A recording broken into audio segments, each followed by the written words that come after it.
সরকার পড়ে যাওয়ার পর ঋতুপর্ণার বাড়িতে নাকি ছিল ফেরদৌস।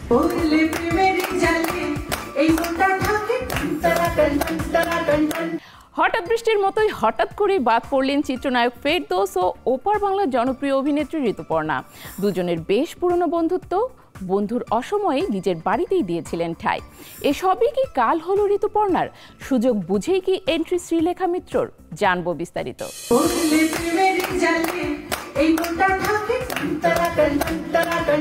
পশ্চিমবঙ্গের অভিনেত্রী ঋতুপর্ণা সেনগুপ্ত ওপার বাংলার পাশাপাশি এপার বাংলাতেও সমান জনপ্রিয়। এদেশের অসংখ্য সিনেমায় অভিনয় করেছেন তিনি। আমি আপনাদের সকলের প্রিয় ঋতুপর্ণা সেনগুপ্ত। গত জুলাই মাসে ঋতুপর্ণাকে নিয়ে নতুন সিনেমার ঘোষণা দেন পরিচালক রাশিদ পলাশ। সিনেমার নাম তরি। ছবির প্রথম লটের কাজও হয়েছে, তবে দ্বিতীয় লটের আগেই থমকে যায় তরি, কারণ সিনেমায় থাকছেন না ঋতুপর্ণা। কয়েক মাসের ব্যবধানে পাল্টে গেছে সিদ্ধান্ত।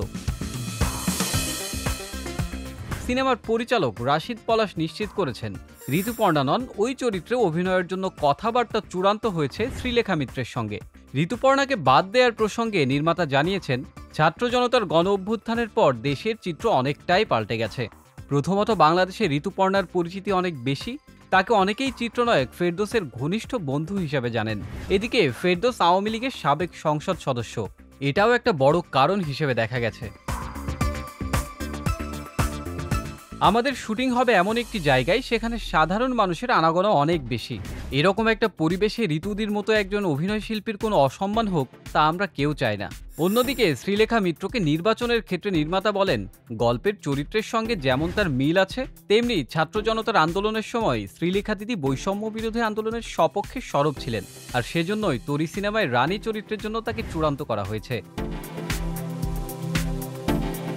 এদিকে শ্রীলেখা সম্প্রতি ভারতীয় সংবাদ মাধ্যমে বলেছেন, সরকার পড়ে যাওয়ার পর ঋতুপর্ণার বাড়িতে নাকি ছিল ফেরদৌস। এমনকি ঋতুপর্ণার বাদ পড়ার খবরও নিজের টাইম লাইনে শেয়ার করে লিখেছেন, মনে হইল গিয়া ইন্ডিপেন্ডেন্ট বিষয় আর কি।